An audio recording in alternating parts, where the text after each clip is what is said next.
After an American soldier allegedly gunned down 16 Afghan civilians in a pre-dawn rampage, President Obama called Afghan President Hamid Karzai to express remorse. But the administration says it will not alter any war fundamentals. The plan will stay the same. Our strategic objectives have not changed, and they will not change.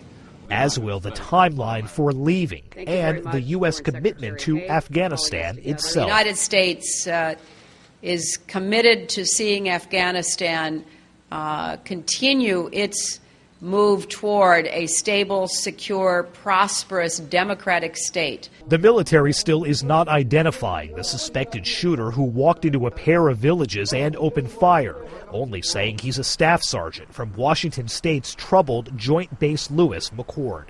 The important thing is that the findings will lead to an appropriate legal procedure and that justice will be done. The fear is what could happen before that. Afghan fury has been growing over a series of American missteps.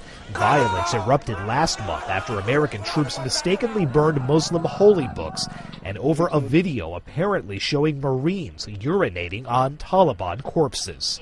If Afghans start attacking Americans, NATO troops across the country in even greater numbers, if we see more incidents because of the shooting, that could make everyone look at their watches and say, we got to move the timeline up even faster and figure out a way to get out.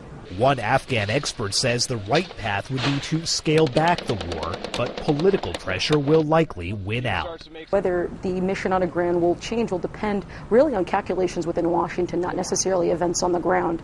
And I think that's sort of the tragedy of the ongoing conflict, is that it's taking place right now in an election time, an election cycle. As of now, the U.S. and NATO plan to hand over security control to the Afghans in 2014. Sagar Meghani, Associated Press, Washington.